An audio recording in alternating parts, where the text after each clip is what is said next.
안녕하세요. 방금 소개받은 명지대 경제학과 최창규 교수입니다. 오늘 주제는 통계입니다. 우리가 의사 선생님이 사람의 그 체온도 재고 하면서 그 체온에 따라서 병세를 보고 이제 처방을 내리고 합니다. 경제 정책도 통계를 갖고 경제를 진단하고 그것을 바탕으로 해서 정책을 펴게 되는 것입니다. 여러분 얼마 전에도 부동산 가격에 대해서 상당히 견해 차이가 많고 가격 자체를 서로 틀리게 얘기하는 것 봤죠. 그만큼 통계를 정확하게 내야지만 경제 정책을 올바른 처방을 내릴 수 있는 것입니다. 그래서 최근에 이제 통계 문제에 관해서 오늘 그 한국 금융 ICT 융합학회 오정근 회장님 모시고 고용 통계 왜곡 초래하는 세금 주도 일자리의 문제점과 대책이라는 주제로 발제를 해주시겠습니다. 박수로 모시겠습니다. 네, 감사합니다. 얼마 전에 엊그제 칼럼이 실린 건데요. 청와대에서 자화자찬을 했다고 그래요. 일자리위원회가 너무 일자리에 국민의 삶이 많이 개선되었다. 이런 자화자찬을 어제 국회 자료 요청으로 그런 보고서를 내놨다. 2020년까지 문재인 정부 일자리 창출 성과 보고서를 내놨다고 합니다. 제가 이 자화자찬을 하도 많이 하니까 어이가 없는 얘기지만 일자리까지 자화자찬을 한다는 건 정말 말이 안 되는데, 여기 제가 따로 이게 좀 크게 만들어놨는데 주 40시간 이상 일하는 풀타임 일자리가 65%에서 58%로 줄어들었습니다. 그런데도 불구하고 자화자찬을 하고 있다는 얘기. 이거는 단기 일자리가 많이 증가해서 그렇다는 얘기거든. 예를 들면 이제 연월별 취업자 증가함을 보면 이렇게 쭉 나오는데 2017년이 대체 한 30만 명 좀 넘습니다. 대체로 지난 정부 이명박 박근혜 정부에서는 40만 명 정도 증가해 왔어요. 전년 동기비로. 그런데 이제 2018년에 9만 7천 명으로 뚝 떨어졌습니다. 여기에 이제 완전히 문재인 정부의 최저임금 급격한 인상, 그런 소득 주도 성장 때문에 그러는데, 이제 2019년에 22만 명인데 2018년에 워낙 낮은 거에 대한 기저 효과도 있고요. 그래 조금 올라가지만 여전히 굉장히 부진한 상황이죠. 그래서 이제 2018, 19년도에 고용 사정이 굉장히 악화되자 문재인 정부는 세금 주도 단기 일자리를 만들어내기 시작했습니다. 우선 이렇게 많이 떨어진 이유가 뭐냐 하면 이제 우리가 잘 알지만은 소득 주도 성장, 반기업 친노조 정책 때문에 그렇다 하는 거죠. 경기 지수 동행순환 변동치인데 이게 문재인 정부가 들어서서 경기가 꺾어지고, 코로나 오기 전에 이미 꺾어졌고요. 코로나 온 이후에 이거는 문재인 불황, 그건 대불황이 지금 오고 있는 그런 상황입니다. 제가 아까 그 최재형 교수님 통계 얘기를 했는데, 문재인 정부가 출범하자 2017년 5월부터 5월을 정점으로 경기 동행지수 순환 변동치가 이렇게 떨어지기 시작해요. 급격히 떨어집니다. 떨어지니까 통계청장을 갈아치웠어요. 갈아치워가지고 이걸 올라가는 듯이 보이도록 통계를 왜곡했습니다. 이거 제가 어떻게 왜곡했나까지는 제가 파악을 했는데, 기술적인 문제라서 뭐 자세히 설명할 필요는 없고, 정말 어이가 없는 방식으로 통계 편제 방식을 조작해서 이렇게 경기가 안 떨어지는 것으로 왜곡을 했는데, 코로나가 오면서 이제 핑계거리가 생겼으니까 더 그냥 뚝 떨어졌습니다. 아마 이 왜곡을 안 했으면 지금쯤은 이 정도 됐을 거예요. 정말 기가 막힌 일인데, 이건 왜냐하면 계속 떨어진 이유가 경기 둔화에도 불구하고 전부 이념지향적인 정책만, 이념 편향적인 정책만 합니다. 문재인 정부 출범 이후에 예컨대 임금을 이렇게 올린다든지, 세금을 올린다든지, 그다음에 부동산 대책을 내놓는다든지, 가장 큰 게 작년에 12구 입법 폭거, 기획규제 3법과 노동조 3법을 통과시킨다든지, 이런 식으로 계속적으로 했기 때문에 경기가 더 추락해서 일자리가 파괴된 거죠. 세금도 마찬가지로 계속 올리기만 합니다. 전통적으로 경기 안정화 정책과는 전혀 반대로 갑니다. 관심도 없어요. 경기 안정화에는 본래 거시정책을 다른 말로 경기 안정화 정책이라고 하는데, 그런 데는 관심이 없이 이념 편향적인 하다 보니까 경기가 불황 수준으로 추락하면서 일자리가 없어진 데다가 코로나까지 오면서 악화되죠. 그러다 보니까 이제 문재인 정부가 일단 2019년부터 18년부터 경기가 고용 사정이 악화되자 이제 세금주도 일자리를 2019년 중반부터 시작을 합니다. 그래서 요때는 이제 세금주도 일자리를 만들어내기 시작하고요. 그 후에 이제 2020년 들어서 코로나가 오니까 세금주도 일자리에도 불구하고 반기업 친노조 정책과 다른 경기 추락과 코로나19가 겹쳐서 더욱 급감을 하고 있습니다. 금년에 이렇게 반등된 것은 기저효과입니다. 순전히. 왜냐하면은 세금주도 일자리와 기저효과, 전년 동기비니까 전년 동기에 이렇게 감소했으니까 자연히 올라가는 거고, 고용 사정은 여전히 굉장히 안 좋습니다. 그래서 제가 요거를 보면은 대체로 연령별로 보면은 세금주도 일자리가 주로 요게 15세부터 29 청년층하고 요게 60세 이상 노인인데요. 청년층과 60세 이상 노인층을 상대로 주로 단기 일자리를 많이 만들어냅니다. 요게 이제 그러다 보니까 청년들이 고용 사정이 굉장히 안 좋아진다는 것을 최저임금 인상, 주 20시간제 도입, 비정규직, 정규직과 이런 코로나 확산으로 청년층이 가장 타격을 많이 입는다는 걸 보여주고 있는 거고요. 지금 제일 큰 문제가 청년층이 주로 단기 알바 중심으로 일자리를 만들다 보니까 정규직 비중이 16.4% 떨어졌습니다. 제가 그래서 데이터를 한번 조사해 봤더니 이번 7월 말 고용노동부의 통계를 보면은 15세부터 29세까지가 876만 명인데 경제활동 참가가 429만 명이고 취업자가 398만 명인데 정규직이 65만 명밖에 안 됩니다. 333만 명이 전부 다 비정규직 알바 뭐 이런 것들이에요. 얼마나 청년 고용이 심각한가 알 수가 있고요. 실업이 30만 명이고 요게 경제활동 인구의 참가가 포함이 안 되는 비경제활동 인구로 포함되는 시어섬도 40만 명, 구직사님도 27만 명입니다. 전체적으로 이거에 포함하면은 확장 실업률이 22.7% 돼서 약 199만 명이 놀고 있는 상황이거든요. 청년이 지금 전체 인구 중에서 한 3,400만 명은 학업을 하거나 뭐 군대를 가거나 그러고 거의 그중에서 뭐 놀고 있는 애들이 한 200만 명 가까이 되고 한 400만 명이 취업을 했는데 그중에서 65만 명만 정규직이다 이렇게 보시면 되겠습니다. 그러니까 이 청년 일자리 문제가 얼마나 심각한 걸 알 수가 있는데요. 그러다 보니까 이제 문재인 정부 들어서 돈을 막 뿌려가지고 일자리를 11만 개를 만들어냈습니다. 11만 개 가지고는 뭐 완전히 조족지혈입니다. 실업에서 30만 명이고 비정규직이 이렇게 많기 때문에. 왜냐하면 이렇게 많은 이유는 최저임금도 최저임금이고요. 주 50시간제 도입하면서 일주일 근무를 하면 주휴수당을 줘야 되니까 자영업 하는 사람들이 주휴수당을 안 주기 위해서 주 3일씩만 채용을 합니다. 그러니까 3일은 여기서 아르바이트하고 또 3일은 다른 데 가서 아르바이트하고 그런 청년들의 고통이 말이 아닌데요. 그래서 이제 8천억을 뿌려가지고 단기 일자리 11만 개를 만들어냈는데 뭐 조족지혈이지만은 일단 만들어냈습니다. 그 주로 이제 청년 디지털 일자리 6만 개, 그다음에 일자리 일경험 지원 사업 5만 개 이렇게 해서 만들어냈습니다. 그렇지만 그 전부 다 허드렛 일입니다. 뭐 지금 보니까 여기는 단기 일자리가 거의 2배나 증가했다는 얘기가 나오고 있고요. 그래서 보면 주로 증가하는 게 공공 서비스나 이런 것 쪽으로 증가합니다. 이게 주로 단기 일자리가 많이 되어 있는 거죠. 그다음에 요거는 이제 코로나 때문에 이런 거고 제조업 경제 허리인 제조업 일자리가 감소하고요. 하고 있습니다. 재정 지원 일자리를 총 2020년 경우에 24개 부처에서 총 166개나 운영을 하고 있는데 이걸 총 몇 명인지 제가 제대로 파악이 안 돼요. 너무 이런 걸 많이 하기 때문에 파악된 자료가 별로 없더라고요. 그 대체로 보면 재정기업 일자리가 직접 일자리 만들어주는 거 주로 노인 일자리입니다.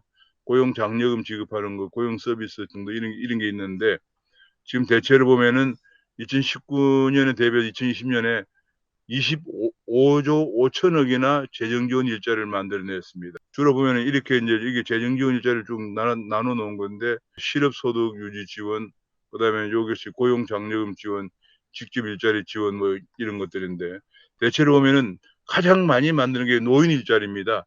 작년에 약 74만 개 정도 일자리를 만들었습니다. 근데 이것이 금년에는 80만 명, 내년에 80만 명 넘었을 전망인데 이게 주로 공익 활동형 뭐 등등 이런 일자리인데 대개 보면은 뭐 양계천 같은데 혹은 개천 같은데 쓰레기 줍거나 아니면은 지하철 같은데 가다 보면 노란 조끼 입고 앉아 있습니다. 뭐 특별히 안내할 것도 없죠. 그런 사람들이 한 달에 한 24만 원 정도를 받습니다. 허드렛 일자리입니다. 그런 것을 지금 2018년에 51만 개 만들었다가 2019년에 61만 개 만들었다가 작년에 74만 개, 금년에 아마 80만 개 되고 내년에 80만 개 넘을 전망입니다. 그러니까 그런 것에만 계속 지금 만들어내고 청년 일자리도 한 11만 개 조사된 것만 그 정도고 노인 일자리도 한 80만 개 이렇게 만들어내다 보니까 고용 통계가 왜냐하면 주당 1시간만 근무하면 취업자를 간주하기 때문에 그런 문제가 생깁니다. 그래서 주로 고용 장려금 뭐 이런 거고요. 이렇게 하다 보니까 실업급여도 굉장히 많이 지급을 하다 보니까 실업급여가 고용보험기금이 지금 적자가 나고 있습니다. 이렇게 지금 올해는 고용보험기금 자체가 올해도 3조 2천억 적자가 날 걸로 예상이 되고요. 고용보험기금 자체가 이미 고갈됐습니다.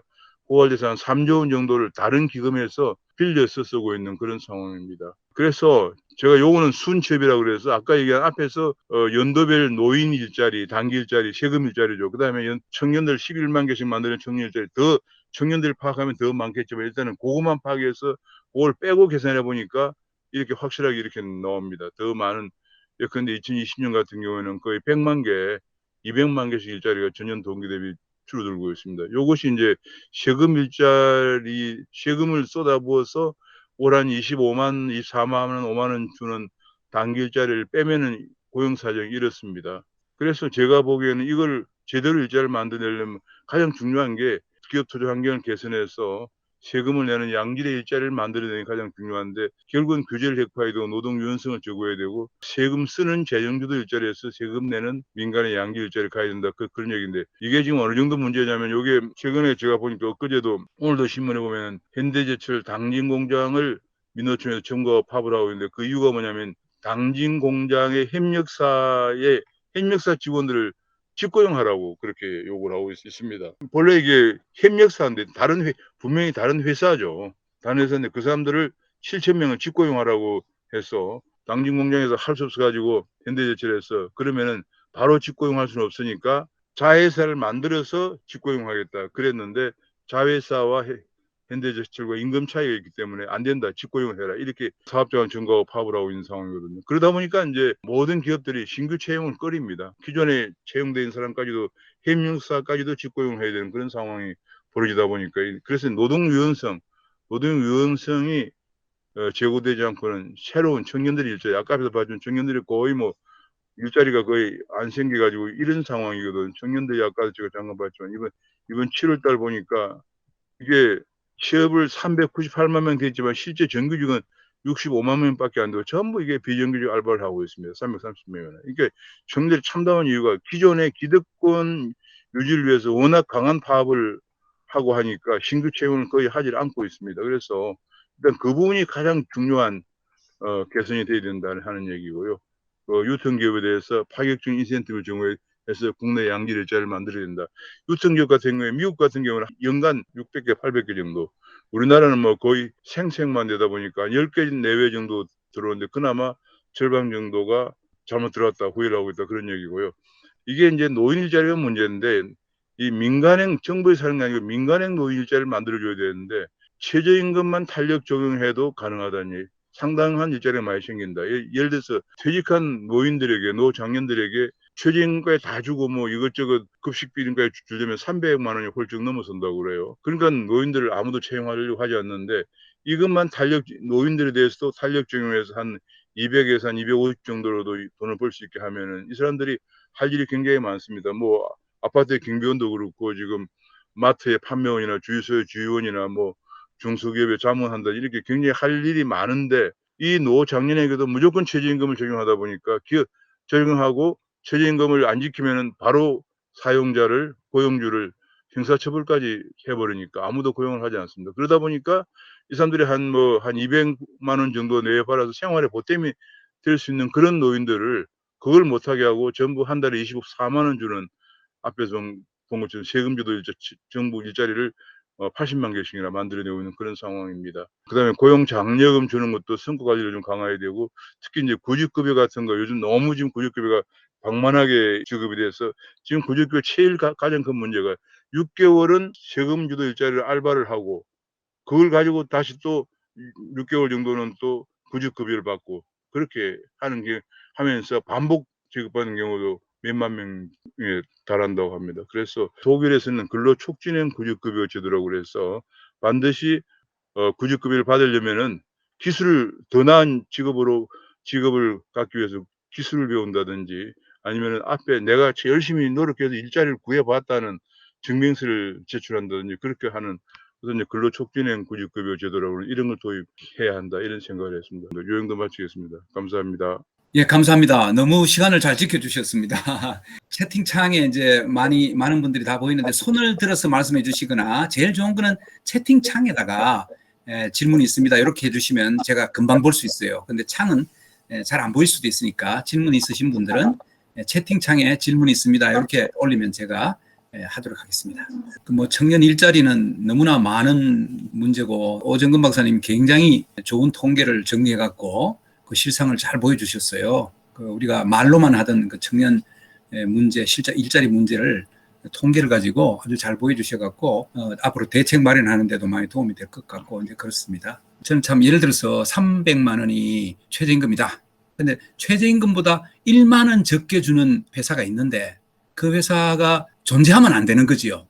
299만 원 받고 일하겠다는 사람은 일을 할 수도 없고 또 그 근로자를 고용할 수도 없고 자 그럼 이분은 국가에서 책임져야 되겠죠. 실업자니까. 그럼 돈이 많이 들겠죠. 근데 299만 원이라도 일을 하게 해주고 정부에서 그냥 10,000원만 주면 되지 않습니까? 민간에서 299만 원 봉급받고 정부에서 10,000원만 주면 되잖아요. 근로소득 장려세제나 뭐 네거티브 인컴 텍스나 이런 걸로 해갖고 보완해 주는 것이 정부가 돈이 적게 드는 거죠. 그래서 노동시장의 그 탄력성을 노동 규제를 줄이는 것이 일자리를 만드는 것인데 근데 이게 잘못된 건데 여기서 또 자꾸 경기를 일자리를 만들겠다 그러면서 돈을 자꾸 푼단 말이에요. 재정 지출도 많이 하면서. 그러니까 이게 참 해답이 없고 자꾸 부작용만 생기고 그렇게 되는 것 같아요. 그래서 방금 오 박사님 말씀하신 대로 좀 탄력적으로 운영하면 일자리가 많이 생기고 특히 노인 같은 분들은 좀 봉급이 적더라도 일을 할 수 있도록 해주는 것이 오히려 합리적인 거 아니냐. 299만 원 안 되고 한 달에 24만 원 받는 건 되고 이런 건 곤란하지 않느냐 하는 그런 말씀인 것 같아요. 네, 제 주변에 지인이 주유소를 운영하는 사람이 있는데 네. 주유소에 와서 퇴직한 노인들이 와가지고 한 달에 처음에 한 200만 원, 250만 원 주면 일을 하고 싶다. 일하는 사람이 많대요. 근데 그 사람을 채용을 못하는 이유가 처음 이 사람도 이제 처음에는 돈이 궁하니까 그렇게 하다가 한 2, 3개월 해보니까 이거 내가 최저임금도 안 된다. 왜냐하면 주유소 같은 데는 다 식사도 제공하고 그래요.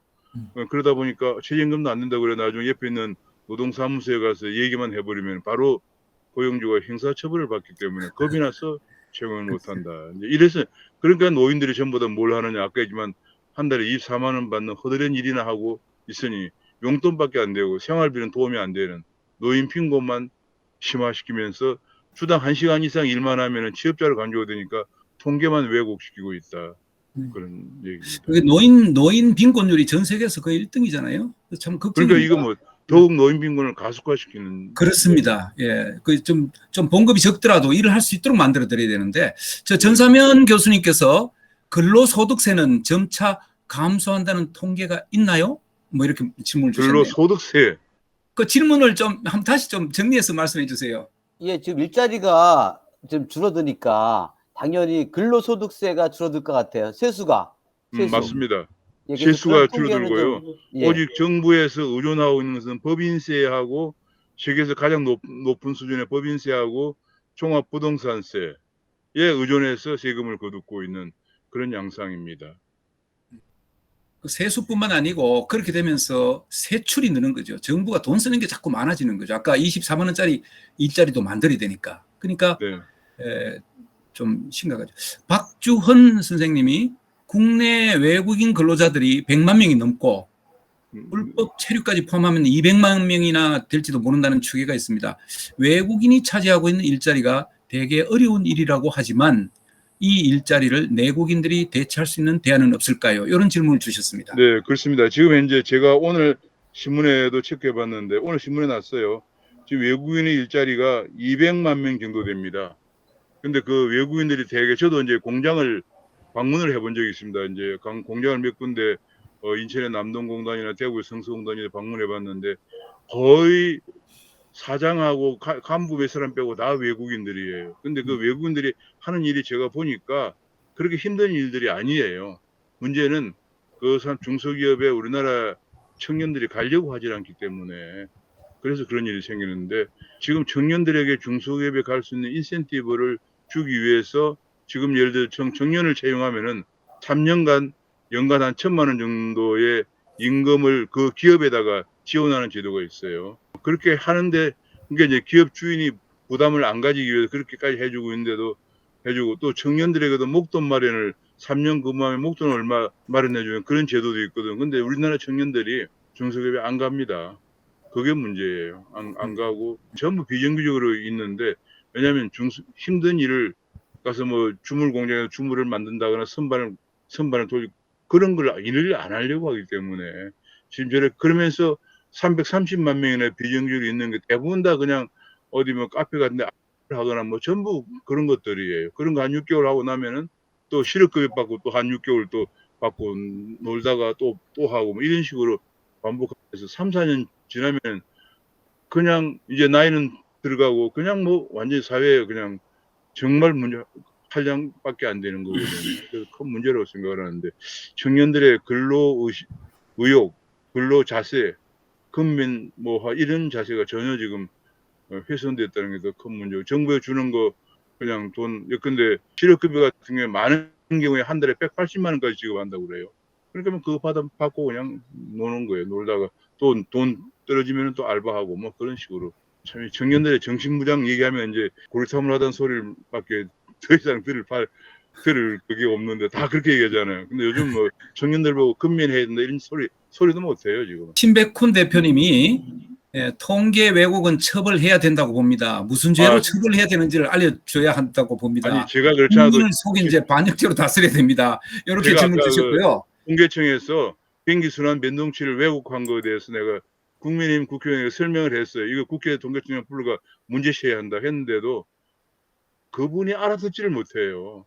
알아듣는 분들을 국회로 많이 보내야 되는데 알아 못 듣는 분들이 많이 있으니 걱정입니다. 예, 그걸 제가 일부러 설명해서 아까 제가 그림에서 보여드린 것처럼 굉장히 경기가 엄청 추락계를 왜곡해가지고 그래서 하고 어제 신문에 나온 것처럼 그저께 신문에 나온 것처럼 청와대에서는 코로나 오기 전까지는 굉장히 잘 되고 있었다. 국민의 삶이 개선되고 있다. 이런 자화자찬을 하는 이유가 통계청장을 경질해서 국회에서 일단 청문회에서 불러야 된다 얘기했는데도 정말 제가 실망한 게 우리 국민의힘 국회의원들 제가 한 설명했는데 이게 그냥 안 되더라고요. 그 다음에 질문이 이웅희 교수님께서 질문해 주셨는데 2019년에 30대 고용이 많이 늘었는데 혹시 무슨 이유가 있을까요? 하고요. 그 다음에 요거 답변하고 그 다음에 조동근 교수님 그러니까 조동근 교수님 질문부터 듣고 한꺼번에 듣고 그래 대답해 주세요. 예, 그러죠. 예. 조동근 교수님. 예, 이천표 교수님 그 다음에 질문해 주십시오. 네네.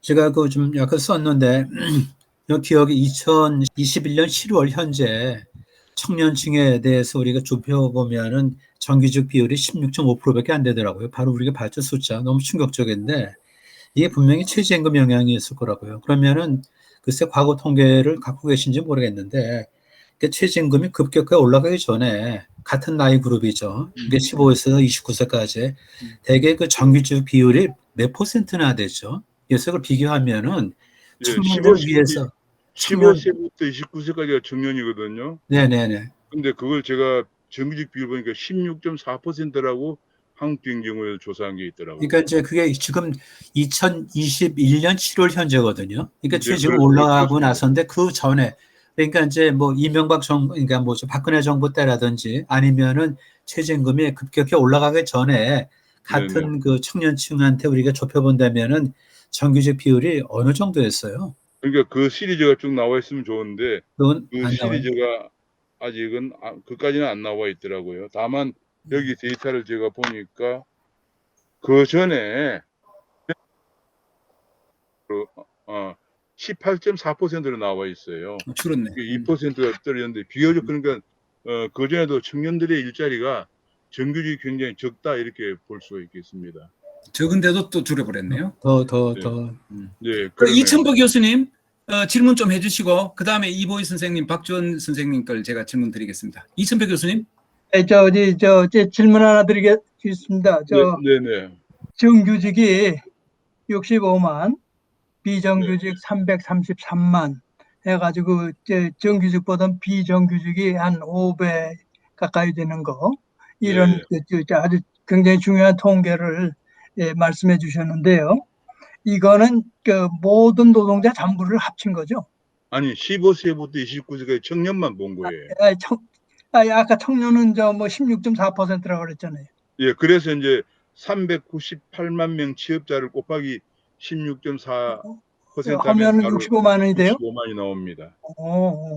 그렇게 계산을 한 겁니다. 제가 통계 자료, 통계 정책 자료를 가지고 한경영원 서베이를 복한 겁니다. 아무튼 제 질문 드리고 싶은 거는 민노총이 우리나라의 노동시장의 문제를 풀 수 있는 그 핵심이라고 보는데, 이 민노총의 그 노조원들 중에서 그 정규직과 비정규직 이런 것이 구분이 될 수가 있는가? 사실은 민노총에서 비정규직 문제를 자기네들의 그 어떤 특별한 민노총 정규직의 혜택을 줄이면서 비정규직 문제를 풀기 시작해야지 이제 우리나라 전체의 비정규직 문제가 풀릴 텐데, 이런 것에 대해서 뭐 별로 낌새가 없는 것 같단 말이에요. 그러니까 그래서 민노총에서는 그 이제 비정규직이 지금 상태가 어떤 것인지 그거에 대해서 뭐 통계라든지 혹은 뭐 실태 보고서라든지 그런 거가 나와 있는가, 그리고 거기에서 민노총은 그 정규직 문제를 자기 내부에서는 어떤 식으로 해결하려고 하는가, 이런 것에 대해서 이제 좀 말씀해 주셨으면 합니다. 네, 제가 아직 그 구체적인 통계는 갖고 있지 않은데요. 인국공 사태라고 그러죠. 그 사태와 그 다음에 최근에 도로공사 사태, 도로공사에 그 우리가 차 타고 나가면 그 톨게이트 수납하는 사람들이 원래 비정규직이었어요. 근데 그걸 다 정규직화 시키고, 그 다음에 최근에 건강보험공단의 콜센터 직원들 비정규 정규직화 시키고 이런 건데, 그러니까 거의 정규직화 시키면서 민노총에 세를 불려 나가는 그런 상황이고요. 더 큰 문제는 그 비정규직이나 알바나 임시직을 민노총의 친인척들이 들어갔다가 바로 그냥 몇 개월 뒤에 정규직화 시키는 이런 일을 보이면서 청년들이 공정성에 관한, 취업에 관한 공정성에 관한 분노를 불러일으키고 있는데, 지금 그래서 아마 민노총은 거의 지금 정규직인데, 지금 최근에는 그걸로 세를 불리는데 부족하다 보니까 아까 현대제철처럼 협력사 직원들, 그러니까 다른 회사의 정규직이에요. 협력사의 정규직을 아예 현대제철에 직고용을 해라, 이런 압력까지 가하고 있는 그런 상황입니다. 이보희 선생님께서요, 질문을 주셨는데, 젊은 애들 문제, 애들의 근로의욕의 문제에 대해서 간단히 말씀을 드릴까 합니다. 시간 주시면 간단하게 말씀드리죠. 시간 드릴 테니까 간단하게 말씀해 주세요. 예, 뭐 간단하게만 말씀을 드릴게요. 네. 첫째는 제가 이제 저는 야간에는 경비를 하고, 그다음에 주간에는 또 제가 제 친구 회사에 가서 일을 도와주고 있거든요. 양쪽에서 이제 젊은 애들을 뽑으려고 제가 면접을 보면은 어떤 문제가 있느냐면, 작년부터 올해까지 그 공무원들이 얼마나 늘어났는지 혹시 아세요? 뭐 한 8만 명 정도 늘어난 걸. 현재 전체 공무원이 113만 명이고, 그 정도 됩니다. 예, 작년에 2.5% 올라갔거든요. 네네. 요즘 젊은 애들이 저희 IT 하는 회사에 이제 면접을 오잖아요. 네. 그래서 처음에 이제 와가지고 면접을 하면서 최저임금 주고 3개월 일하는 거 봐가지고 올려줄게. 아무도 안 와요. 진짜 아무도 안 와요. 그러니까 말이에요. 왜 안 오느냐? 뭐 지금 공무원 계속 늘어나는데 뭐 거기를 찾아보는 게 낫죠. 첫째. 둘째는 정말 골 때리는 게 뭐가 나오느냐 하면은, 제가 실제로 어제 들은 얘기인데, 애들이 저 면접하러 온 애가 너 왜 안 나오냐 그랬더니 얘가 뭐라 그랬냐면, 비트코인 좀 잘 하면은 한 달에 1억도 버는데 여기서 220만 원 받고 어떻게 제가 일을 합니까? 그러고 가더라고요. 그러면서 얘네들 가면서 뭐를 하느냐. 면접하러 왔으니까 도장 좀 찍어주세요. 이래요. 그걸 어디 내냐 그랬더니 이거 내면은 실업급여 나와요. 이러더라고요. 그런 걸 보고 내가 살고 있는데 이거를 어떤 식으로 좀 관리를 해야 할지 좀 도저히 모르겠습니다. 저는. 예, 제가 이제 그와 비슷한 건데요. 저희 시골에 그 농공단지 공장이 하나 들었었어요. 거기서 한 250만에 300만 원을 준다고 그래요. 그런데 시골에 있는 청년들이 그 지방 대학에 나와서 뭐 1, 6개번 못 갈 수준인데 거기에 일을 안 해요. 그러면서 부모들이 뭐 여러 가지 밤나무를 하거나 힘들게 농사지어서 짓는데 부모님한테 내가 어학연수만 갔다 오면은 더 좋은데 취직할 수 있는데 왜 저기를 가느냐고 어학연수를 보내달라고 이러고 있거든요. 지금 이 청년들의 의식 구조를 정말 이게 과거 박정희 때 하던 새마을 교육이라도 시켜야 될 건지 너무 의식 구조가 그냥 정말 다르다. 지금 기성세대와 너무 다르다 이런 생각이 듭니다.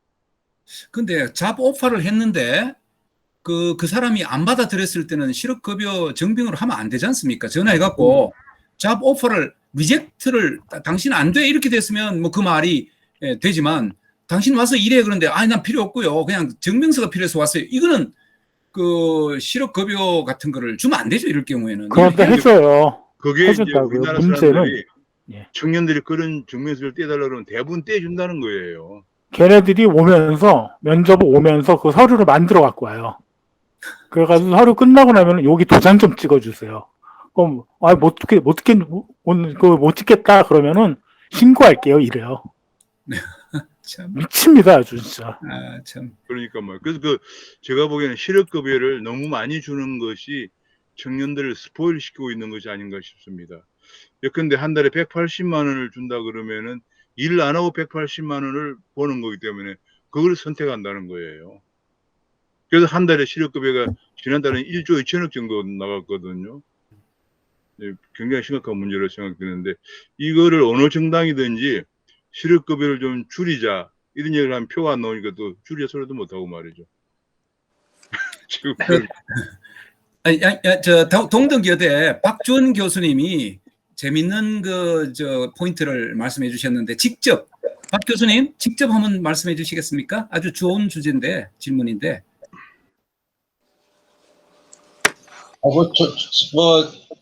재밌는 것보다도 과거에 그 노동을 공부하시는 분한테 한번 들었던 얘기인 것 같아요. 근데 이게 뭐 입증할 수 있는 가설은 아닌 것 같고요. 요즘 청년들이 과거에 비해서 이렇게 근로력이 떨어지고 그리고 조금 어려운 일을 안 하려고 그러고 자꾸만 그냥 오히려 그냥 중소기업 정규직으로 취직하는 것보다는 비정규직으로 남고 알바 같은 것을 이어가는 이유가 그 부모 세대가 이렇게 놓은 그 자산, 그 자산에 의존할 수 있기 때문이다라는 주장을 하시더라고요. 근데 그 지금 청년들의 이제 부모 세대라고 하면 오늘 이렇게 세미나에 참석하신 우리들이 될 것 같은데요. 뭐 우리 대한민국 역사상 처음으로 이 자산을 축적할 수 있는 세대라고 합니다. 우리 부모 세대는 이제 자산을 축적하지 못했기 때문에 우리는 스스로 젊었을 때부터 뭔가 자립해야 된다는 생각들을 많이 하면서 성장을 해왔는데 우리 후대 자손들은 부모들이 이렇게 놓은 자산이 있기 때문에 뭔가 거기에 기댈 수 있고 그렇기 때문에 좀 더 서치할 수 있는 시간이 더 늘어난다는 거죠. 서칭 타임이요. 그래서 이제 자꾸만 이제 그렇게 비정규직으로 이어나갈 수 있다는데 그렇지만 이제 그렇다면 뭐 부모가 가지고 있는 자산이라는 게 뭐 계속 지속 가능한 건 아니니까는요. 이게 점차 줄어들고 어느 순간에 가선 고갈이 되고 어느 스트레스홀로 넘어가는 상태가 오겠지요. 그렇게 되면 뭐 어쩔 수 없이 이제 비빌 수 있는 그런 언덕이 없어지기 때문에 우리 청년들이 자연스럽게 노동시장으로 뭐 중소기업이나 이런 데 노동시장으로 다시 공급으로 이렇게 전환되지 않겠느냐. 그러니까 이것이 상당히 어떻게 보면은 한 10년 뭐 이렇게 한 15년 정도 되는 좀 한시적인 그런 현상이 아니겠느냐라고 하는 주장을 한 걸 들어본 기억이 납니다. 근데 뭐 한번 입증할 수 있다면은 좋은 논문값도 될 것 같은데 그건 얘기만 듣고 그냥 연구는 하지 않았는데요. 오늘 마침 이런 주제가 있길래 그 생각이 나서 이렇게 코멘트한 겁니다. 네. 네, 굉장히 재밌는 거네요. 그거 맞습니다. 맞고요. 제가 음. 이제 우리나라 속담에 부자가 3대 안 간다는 속담이 바로 그 얘기거든요. 근데 제가 늘 궁금했던 것이, 제가 영국에서 공부를 했는데 영국은 벌써 산업혁명 이후에 한 400년이 됐고요.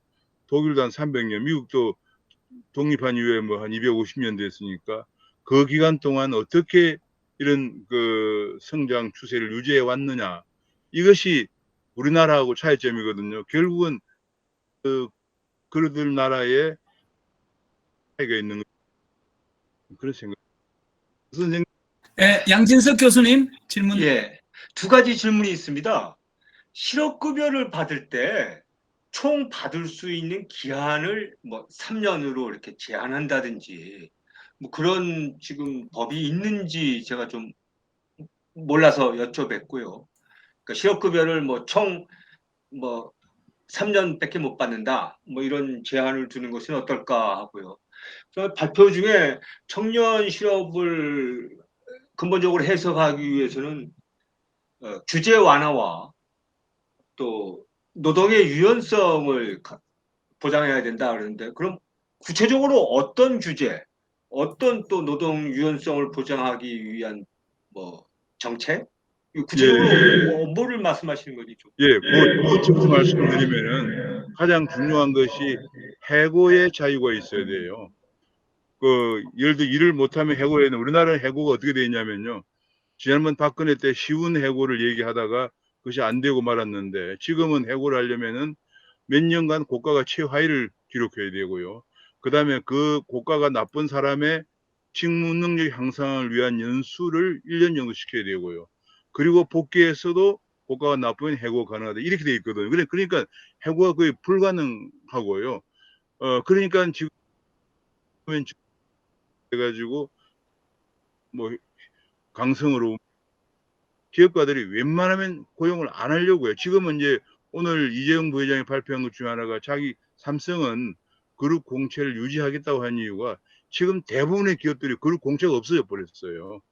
그만큼 채용을 하면은 이게 말썽을 일으키고, 말썽을 일으켜도 해고를 못 시키고, 그러다 보니까 채용을 안 하니까 청년 실업이 결중간다. 그래서 그게 이제 좀 점잖은 말로 플렉시빌리티, 노동의 유연성을 키워야 된다, 이렇게 얘기를 하고 있는 건데요. 그다음에 아까 첫 번째가 실업급여. 그거는 실업급여는 기간이 있습니다. 기간을 자꾸 연장을 하고 있어요. 처음에 한 6개월 하다가 8개월 하다가 지금은 아마 12개월인가 몇 개월 자꾸 연장을 하고 있는데, 이게 선거 때마다 선거 다 오면 계속 연장이 돼요. 그러니까 총 받을 수 있는 기간이요? 예, 아니 한 번에. 근데 문제는 한 번에, 근데 12개월 받는다 그러면 12개월 받고 나서 한 6개월 어디 알바를 해요. 또 받고요. 반복 수급하는 사람들이 한 3만 명이 넘는다고 그래요. 이런 걸 좀 걸러내야 되는데, 이게 지금 제대로 시스템이 안 돼 있다 보니까 고용보험기금이 적자가 나오고 있는 거죠. 그 20대에 받을 수 있는 실업급여를 뭐 2년으로 제한한다. 총. 그런 제한은 없어요. 그런 제한은 그거 없고요. 없어요. 예, 실업급여는 제가 간단히 말씀을 드릴게요. 받는 조건이 딱 4가지예요.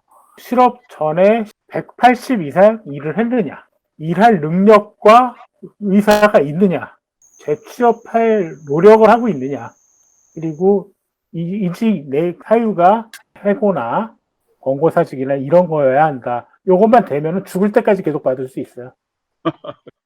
참 답답한 현실인데, 그러다 보니까 뭐 식당 같은 데서 일을 하고 나면은 사장한테 이거 좀 도장 찍어주세요 그러고. 그러니까 도장 찍어달라는 거예요, 무조건. 예, 그렇다고 하더라고요. 현장에서. 그리고 도장 안 찍어주면은 네가 그만뒀잖아. 그러면은 일단 고발을 해요. 무조건. 가서 소명을 하라 그러거든요. 소명을 하면은 그거를 아무리 소명을 잘해도 이거 문제 있네, 이러면 문제 있는 거예요, 그냥. 저기 질문 하나 드리겠습니다. 네. 예, 저는 뭐 그 일자리라고 하는 거는 기업이 그 혁신과 성장으로 해서 고용이 돼야 그 기업에서 세금도 내고 이렇게 되는 게 이제 진정한 고용인데, 지금 우리나라의 그 반기업 정서가 고조가 되고 사실 노동조합, 특히 그 민노총이 정부의 경제 정책을 좌지우지하기 때문에 아무것도 안 된다고 생각을 합니다. 그래서 제가 여러 번 고민을 많이 했는데 우리나라에서 이 민노총 같은 거의 폭력적인 그런 노조를 잡으려면 어떻게 되느냐. 지금으로는 잡을 방법이 없고 기업이나 공장이 전부 해이전을 해서 거의 노조를 무력화시켜야 된다라고 믿는데 오 교수님 혹시 그렇게 해외 기업이나 공장이 해이전하는데 제약이 있는지 아니면 그대로 나갈 수 있는지 그걸 한번 여쭙고 싶습니다. 예, 그 기업 해외진하니까 재밌는 생각이 납니다. 하나는 정몽구 회장이 처음에 뭐 옛날에 뭐 약간 정신이 못 차다 이런 얘기를 하지만 저는 정몽구 회장이 굉장히 현명한 분이라고 생각하는 이유가 정몽구 회장은 5, 6년 전에 아산 공장을 지은 이후로 국내에서 절대 공장을 안 짓습니다. 반면에 이재용 부회장은 감옥에 갔다 나오자마자 240조를 국내, 그중에 180조를 국내에 투자한다고 했습니다. 그러니까 이게 지금 말이죠. 기업인들은 국내 투자를 안 해요. 왜냐하면 최근에 작년 12월 9일 통과된 노동조합법에 의하면은 투자와 되어서 핵심 사업장 점거 파업이 가능하도록 했거든요. 근데 해고자도 회사에 반감을 갖고 있는 건 물론이지만은 실업자가 문제예요. 불특정 다수거든요. 근데 삼성전자를 타겟으로 하면은 불특정 다수의 노동운동가들이 들어가서 노조를 만들고 핵심 사업장을 점거할 수도 있단 말이에요. 그걸 허용했어요. 세계에서 유례 없는 비종사 노조원이란 말을 만들어냈습니다. 원래 노사관계라는 게 사용자가 고용한 노동자와의 관계인데 종사하지 않는 노조원이란 말을 만들어낼 정도로 우리나라가 완전 노조 편향적인 법을 작년 12월 9일에 통과시키기 때문에 굉장히 우리나라에서는 정말 취약으로 가고 있는데 제가 한 가지 노동조합을 옛날에 제가 영국에 공부할 때 대처가 탄광노조를 1년 동안 싸워서 이기는 걸 봤는데 그 결정적인 것이 뭐냐면 탄광노조가 가지고 있던 노조 기금이 있었어요. 기금을 가지고 영국은 절대로 무노동 무임금이 돼가지고 파업기간 중에 임금이 안 나갑니다. 안 나가고 기금에서 받아서 생활을 하고 있는데 법원에 그 기금을 탄광들이 피해를 봤다. 그래가지고 기금을 압류 조치를 합니다. 근데 법원에서 탄광들이 노조 파업이 1년 가는 바람에 피해가 너무 크기 때문에 그 압류 조치를 승인함으로써 탄광 파업하는 광부들한테 월급이 안 나가게 되니까 손을 들게 됐거든요. 1년 그래서 1년 노조의 파업이 종식을 구하면서 영국의 노동 개혁을 가능하게 만들었습니다. 그래서 제가 보기에도 사법이 정의가 제대로 서면은 지금 노조 기금들을 압류하면서 하고 그다음에 무노동 무임금이 확실하게 정립되면 가능하다. 그리고 그거 하려면은 1년 동안 싸울 수 있을 정도의 어떤 강인한 리더가 있다 하는 생각을 합니다. 예, 정부가 중심을 못 잡으니까 그게 뭐 영국처럼 될 것 같지는 않고요. 삼성 이재용 부회장이 공채를 천명한 거는 지금 삼성 그 이재용 부회장께서 가석방 상태에 있어요. 그래서 정부하고 적당히 유화적인 타협을 해야 지금 가능한 상황이라고 저는 봅니다. 예. 한 말씀 드려도 될까요, 혹시? 네, 김재준 그 학생이네요. 네. 지금 학생이시네. 네, 말씀해 주세요. 20대로서 말씀을 드리면요. 뭐 저도 이제 실업급여나 뭐 이런 문제에 대해서 전적으로 정말 공감하는 바인데 20대가 너무 근로의욕에 대해서 너무 부정적으로만 이게 여겨지는 게 저는 살짝 안타깝기도 해서요. 제 주변이나 뭐 저 때도 그랬고 다 열심히 준비하는 사람들은 정말 열심히 잘 준비하고 또 뭐 그렇게 대기업, 중견기업이 아니더라도 중소기업이나 이런 거 자주 찾아보고 뭐 이력서 많이 넣어보고는 합니다. 그런데 이제 주변에 제 경험이나 이제 주변의 얘기를 들어봤을 때 가장 큰 문제였던 거는 인간관계가 가장 큰 문제였거든요. 예를 들어 뭐 흔히 요즘은 꼰대라고 불리는 이런 사람들도 이렇게 어른층만이 아니라 특히 젊은 30대 꼰대도 요즘 많다고 해요. 예를 들어 뭐 자기 의견이 무조건 맞다는 뭐 이런 식의 주장을 내세우는 사람들을 보통은 지칭을 하는데 이런 사람들의 인간관계 때문에 많이 그만두는 친구들도 많이 봤고요. 또 그나마 대기업이나 뭐 없을 수는 없지만 거기는 그나마 복지나 뭐 임금 정도가 보장이 되는데도 되는데 좀 그 일반 중소기업 같은 경우에는 내가 이런 복지나 이런 임금을 견디면서까지 저런 사람들과 같이 겪어야 되나 이런 생각들을 많이 하더라고요, 주변에 보면은. 그래서 제가 봤을 때는 뭐 이제 교수님들이 말씀해 주신 것도 정말 전부 공감을 하지만 기업 문화도 어느 정도 고려가 되는 방향이 되었으면 하지 않을까 하는 생각입니다. 이상입니다. 네, 좋은 말씀입니다. 저도 생각에 우리나라의 기업 문화가 많이 바뀌어야 한다고 생각합니다. 특히 그 상명하복 문화. 제가 어느 기업에 우리나라 굴지의 4대 그룹의 아침에 사장단 조창 강연을 갔는데 제가 깜짝 놀란 게 그때 회장은 다른 일로 안 나왔어요. 그리고 이제 부회장 사장들이 한 20명 모여서 강의를 하고 아침을 같이 먹는데 아니 회장이 없는데도 회장이 칭찬만 하는 거예요. 제가 낯이 뜨거웠어요. 뭐 그냥 어떻게 그런 가보시도 않고 어디 공장을 해외 짓는 용단을 내려치는지 정말 타고나신 경영자라는 둥 엉뚱한 소리를 하고 이제 그런 분위기하에서 지금 젊은 사람들이 적응이 안 되죠. 그래서 제가 보기에는 우리나라도 기업 문화가 좀 많이 바뀌어야 한다라고 생각을 합니다. 뭐 기업 문화도 그렇고 정치 문화도 그렇고 너무 이제 권위주의적으로 가면 사회가 경직되는 거죠. 기업도 사실은 이제 선배가 후배에 대한 우리 군대 내에서도 많이 보지 않습니까? 상관이라고 해서 그냥 부하들한테 그렇게 못된 짓을 하고 하는 게 그게 다 아직 우리 의식 속에 민주화가 제대로 안 잡혀 있기 때문에 그런 것 같아요. 직장 내에서도 그렇고 군대 내에서도 그렇고 정치 문화 속도 그렇고 전부 권위주의적이죠.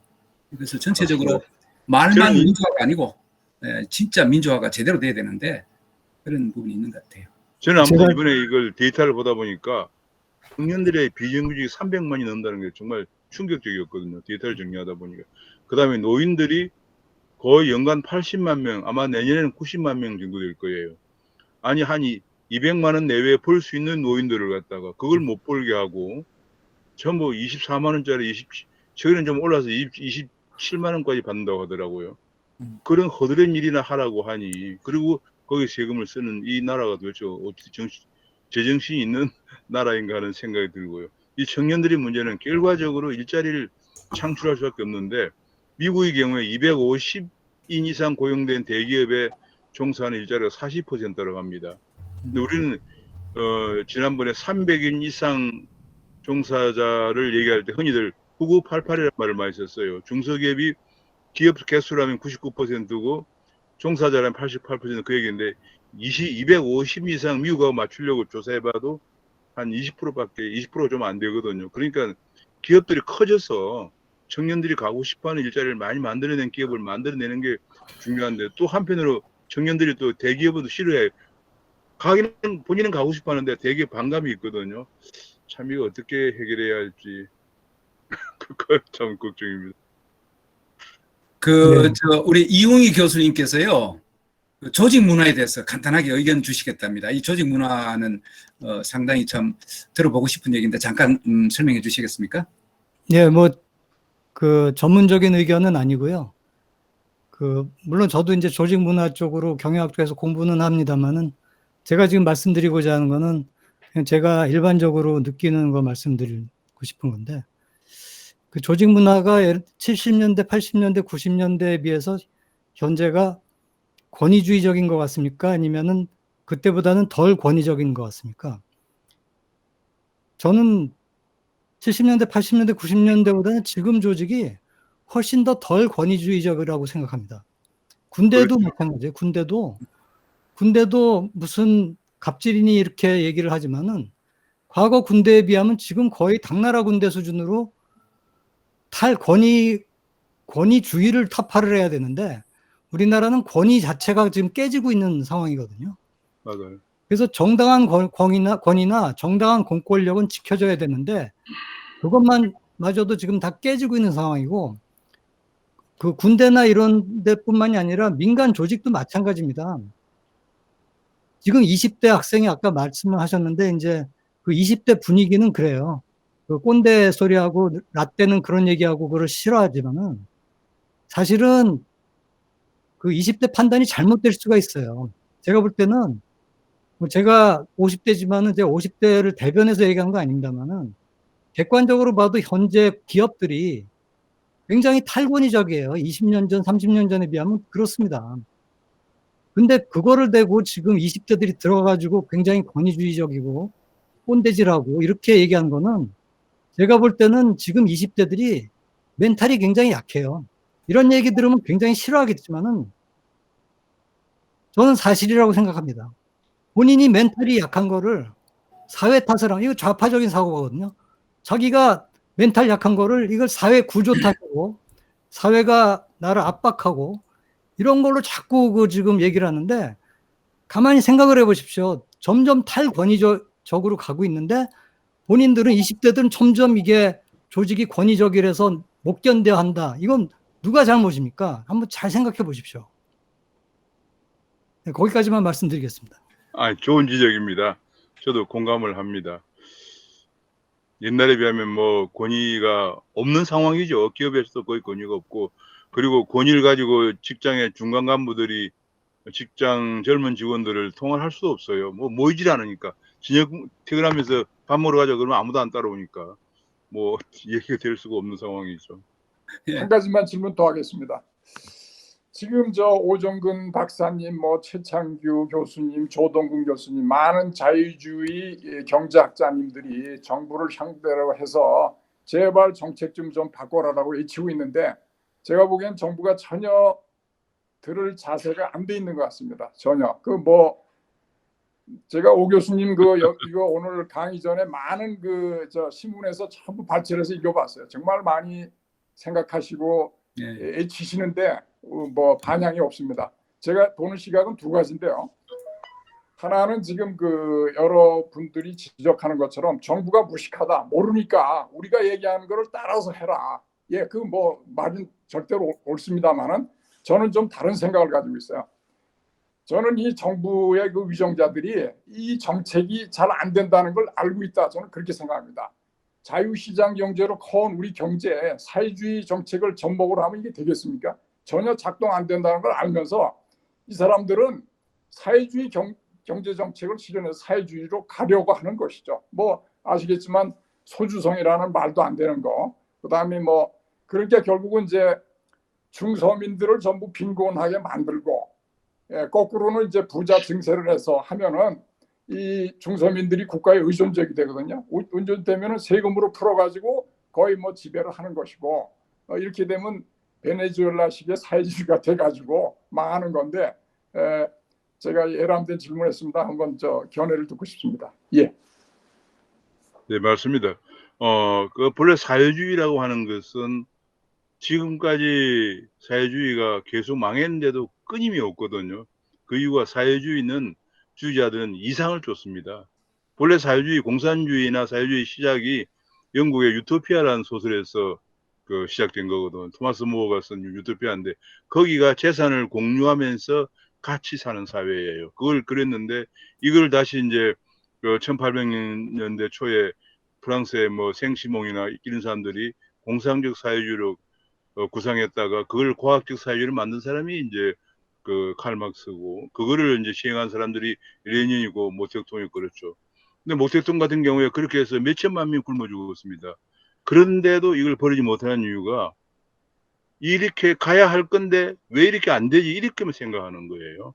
근데 걔네들 자본주의 공격은 자본주의는 현실이 문제, 현실은 안 되잖아 이러면서 자기들이 이상과 자본주의 현실을 늘 비교하면서 꿈을 꾸고 있는 거죠. 그래서 이 정도 됐으면은 소련도 멸망하고 북한도 저렇고, 북한이 본래 우리나라보다 소득이 1962년에 200불 정도 됐고 우리가 90불일 당시에, 그런데 지금은 북한은 1,400불입니다. 우리가 31,000불이고, 그러면은 이제는 이게 아니구나 하고 이제 돌아서야 되는데, 역시 나만의 지금 우리 대한민국의 지금 권력을 잡고 있는 사람들이 우리 잘 알지만 주사파들이잖아요. 북한의 교주사람들. 그러니까 이게 뭐냐면은 정말 어이가 없는 상황인 거죠. 상황인데, 저는 이번에 지난 4년 반을 보면서 이런 생각을 했습니다.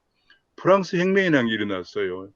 1789년에 프랑스 혁명이 일어나서 집권을 했죠. 31살에 로베스피에르 이런 사람들이 자코방당 당수였죠. 집권하면서 엄청나게 많은 수만 명을 단도대 이스라엘로 보내면서 집권했는데, 문제는 그 사람들도 31살밖에 안 되기 때문에 국정 운영 능력이 없었어요. 그래서 프랑스의 파리에 아사자가 즐비할 정도였고요. 그런 도중에도 나폴레옹이 또 해외를 또 점령한다고 또 전쟁까지 일으킨 나라가 프랑스 혁명이에요. 그것이 5년 만에 막을 내렸죠. 저는 우리나라의 요즘 뭐 그와 비교하면 직접적인 비교는 곤란하지만 국정 능력이 없다는 차원에서는 비슷하지 않나 하는 생각이 안타깝게도 들 정도고요. 그래서 결과적으로 정말 참 문제가 많다. 이게 공산주의라는 게 언제나 공산주의 사회주의는 꿈을 먹고 살면서 국민들에게 꿈을 강요하고 그런 것이 아닌가 생각을 합니다. 예, 조동근 교수님 질문해 주시겠습니다. 예. 조동근 교수님 마이크 좀 예, 켜고. 예, 예. 아까 오정근 교수님 말씀하신 거 연결되는데요. 노조를 잡으려면은 손해배상 청구를 해야 되거든요. 그렇죠.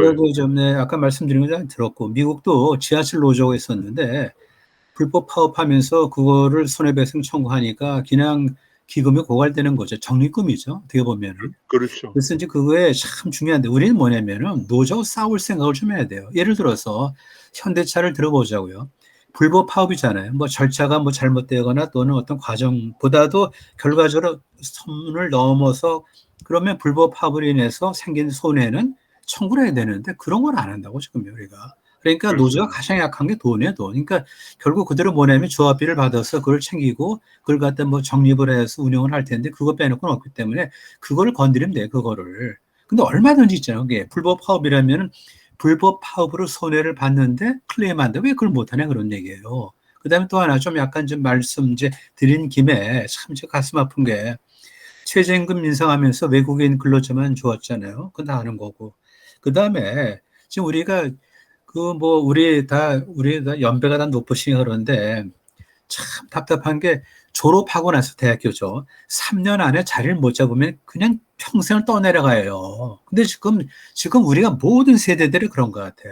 예컨대 보면 금년제 내년 2월이 되겠네요. 졸업하는 친구들 2년 동안 저거 아닙니까? 온라인 수업 받았잖아요. 그러고 나서 뭐 그냥 어영부영 하다 보면은 그냥 3년 가는데 계속 사람들은 나오고. 그러니까 지금도 보면은 실업급여도 너무 후하고 그 다음에 뭐 비정규직도 좋다 해서 그냥 들어가고 하면서 2년, 3년 표류하면 그 다음에 어떻게 할 거냐 그러요. 그게 바로 결혼이 안 되고 결혼 안 되니까 출산이 안 되고 다 연결되는 거 아니에요. 그러니까 모든 문제 근원은 뭐냐면은 대학생들이 사회에 첫 발을 디디지 못하게 하는 제도 이거를 우리가 좀 잘 척결을 해야 되는데 거기 너무 정치인들 관심이 없다는 겁니다. 지금요. 네, 그거예요. 그래서 뭐 이거는 뭐 의견입니다. 네, 질문은 아니고요. 네. 저도 한 말씀 할게요. 아까 세대 간의 인식 차이에 대해서 저도 많이 생각해 봤는데요. 지금 젊은 세대하고 참 우리 지금 60대 이런 된 분들하고의 성장 배경이 너무 달라요. 왜냐하면 저희들 때는 이제 1950년대만 해도 우리가 50년 초반에 하면 뭐 100불 안 됐을 겁니다. 100달러 안 됐을 거예요. 근데 100달러 안 됐죠. 예, 근데 지금 태어난 학생들은 뭐 2, 3만 불, 2만 불, 뭐 1, 2만 불 시대에 태어났잖아요. 그러니까 인식이 완전히 달라요. 그러니까 세상이 전체적으로 굉장히 좋아졌는데도 불구하고 그만큼 기대 수준이 높기 때문에 그러니까 이게 세대 간의 인식 차이가 무척 커요. 그러니까 젊은 친구들은 헬조선이라 그러는데 우리가 볼 때는 참 우리가 미국에서 주는 옥수수 가루 급식 먹는 세대하고 정말로 소득 1, 2만 불 시대, 3만 불 시대 이 젊은 세대하고 인식 차이가 매우 커요. 그러니까 우리가 계속 못 살았으면 인식 차이가 없는데 너무 갑자기 좋아지니까 인식 차이가 무지 커요. 그래서 이제 그런 부분이 좀 현실적으로 우리가 이제 젊은 사람들을 조금 이해할 필요가 있다 하는 그런 생각이 좀 들었어요. 오 박사님. 자, 그러면은 오늘 뭐 시간이 제법 많이 흐른 것 같아요. 그래서 오늘 우리 오 교수님 진짜 이 고용 문제 정말 참 굉장히 의미 있는 청년 일자리를 통계도 잘 보여주시고 또 오늘 많은 분들이 토론에 참여해 주셔갖고 정말로 정책 당국자가 좀 봤으면 매우 도움이 되는 그런 말씀들이 참 많았던 것 같아요. 그리고 많은 분들이 지혜를 보태주셔갖고 풍성한 그런 토론이 된 것 같습니다. 마지막으로 오 박사님 정리하는 말씀을 하나 해주시고 끝내도록 하겠습니다. 네. 한 말씀 부탁드리겠습니다. 예, 감사합니다. 제가 이번에 자료를 준비하면서 청년 실업 문제가 제가 생각했던 것보다 굉장히 심각하다는 생각을 하게 됐고요. 예를 들어서 비정규직이 300만 명이 넘는다는 문제. 여기서 아까 조동훈 교수처럼 이 사람들이 2, 3년 지나면 취업이 안 됩니다. 이 사람들은 그냥 잃어버린 세대로 갈 거예요. 그래서 큰 문제라는 생각이고 그 다음에 노인 빈곤 문제를 이렇게 하면 안 된다. 노인들에게는 최저임금을 탄력 적용해서 한 200만 원 받아도 일할 수 있도록 탄력 적용할 필요가 있다. 그렇게 하면은 최소 노인들이 그 24만 원짜리 일하려고 나가서 뭐 그냥 왔다 갔다 하지는 않을 거다 이런 생각을 합니다. 오늘 감사합니다. 예, 오늘 마지막으로 오정근 박사님 정말 좋은 말씀을 많이 해주셨습니다. 박수로. 예, 감사합니다. 자, 오늘 그 토론 이거를 마치고.